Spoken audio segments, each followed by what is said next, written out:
What is up, guys? Welcome to the weekend. Taipans Fan TV here, bringing you another episode where we're going to be checking out the game today against the Sydney Kings down in Sydney. 4:30 this afternoon. Bit of a turnaround here from the video, but look, it's happening today on the 11th of January, obviously, where it's going to be at QTS Bank Arena down in Sydney, and you can watch that on SBS Viceland free or on SBS On Demand or also ESPN. Checking out the starting lineups for the game. Look, I'm always hoping Kawhi will come back for us. He's just a vital position at that small forward spot. Even though Mirko Jeric is playing a sufficient role, doing all the right things for us, it's just Kawhi's a little bit taller, a little bit longer. I think he'll just play a bit more of an impact for us against a high caliber club like the Sydney Kings. And also, I think Didi Lozada was also named to come back into the lineup today. So I think Xavier Cooks might jump back to the bench. Didi Lozada might start back at shooting guard.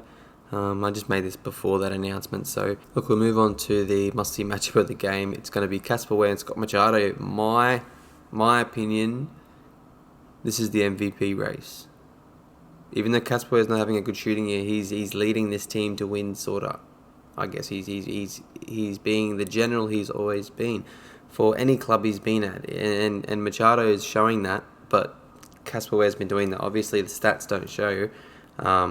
Machado's having a decade-year run with this 8.4 assists a game, but that's just what he does. It's just how he is. He facilitates and then he scores, but then Casper's more of he scores then he facilitates, I guess. But he's not having a good scoring year, so I guess he's trying to facilitate a bit more, using within the offense with Jayshawn Tate, Didi Lozada. There's so many stars on that team. He's obviously got to take a bit of a setback.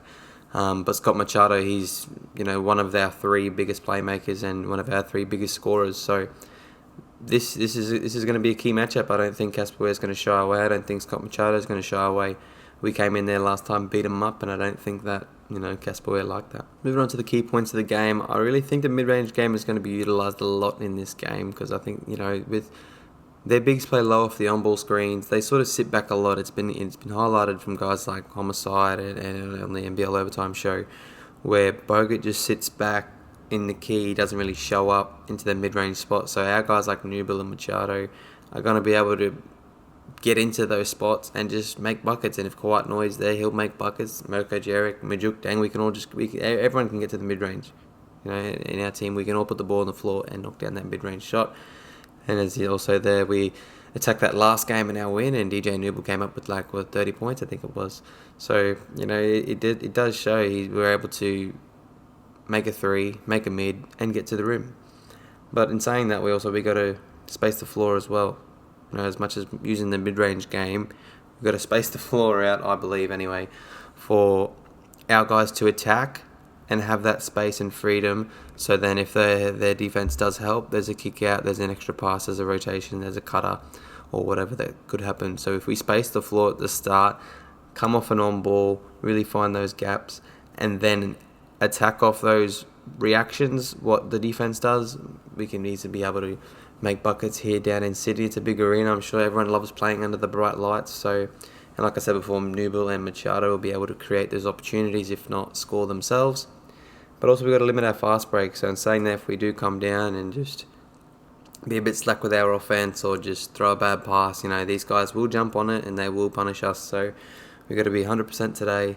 This is a big matchup. This is second versus third, I'm pretty sure. Perth is still at the top maybe after their win last night. So yeah, look, it's going to be a big game for us. But with all that said, here's my predictions. I've got the Taipans by 2 in a nail-biting contest.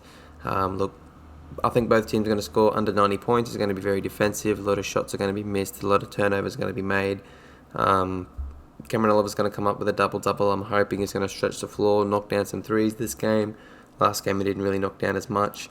He'll come away with more rebounds, having to go up against Andrew Bogut. He'll jump a bit higher this game. And Majuk didn't play a role. I didn't think that he played a role in the last couple games, but I think this one, in the bright lights where it's going to be a tough game, he's going to want to stand up the most and he'll make those big shots down the road. And also, there's the end score there, 88-86. Like I said, it's going to be a very defensive game. It's going to come down to big shot makers and big playmakers, and that's what it's going to come down to. And I believe we got the best playmaker in the game. We got the best defensive player in the game. And we got some of the best shot makers in the game. So look, that's all being said, I'm hoping we come away with it. Like I said, down in Sydney under the bright lights, I'm really hoping we come away with it. But look, I'll talk to you guys after the game, and always remember, go the mighty Taipans.